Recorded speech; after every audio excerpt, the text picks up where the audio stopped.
প্রবাসী ভাইদের জন্য দোয়া করবেন। ভিডিওটা একটু দেখেন। আসসালামু আলাইকুম, সবাই কেমন আছেন? আমি বাহরাইন প্রবাসী।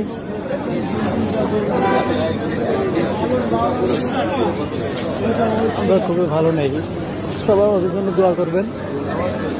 মিসাইল মারতেছে উড়াদুরা, অনেকেই মারছে, কিন্তু এই পর্যন্ত কোনো ক্ষতি আমরা আমাদের নিজের চোখে দেখে নেই। কিন্তু লাস্ট পর্যন্ত এই মাত্র দেখে নিলাম আমাদের চোখের সামনে। আমরা মসজিদে আসছি, মসজিদের পাশে একটা বিল্ডিং আছে, 24 তলা বিল্ডিং, ওই বিল্ডিংয়ের উপরে মারছে। দাও দাও করে আগুন চলতেছে বিল্ডিংটার দিকে। আমরা নিজের চোখে দেখা, তার কারণে বিশ্বাস করতে বাধ্য। এখন নিজেরা না দেখলে কিন্তু বিশ্বাস করতাম না, দেখে বিশ্বাস করতে বাধ্য হয়ে গেলাম আর কি। এমন হবে কল্পনা করে নেই। সবাই আমাদের জন্য দোয়া করবেন যেন আমরা ভালো থাকি, আমরা বাহরাইনের প্রবাসীদের যেন ভালো থাকতে পারি। দেখেন, আমি দেখানোর চেষ্টা করেন মানুষ, যে এই জায়গায় হাজার হাজার মানুষ আছে আমাদের এখানে।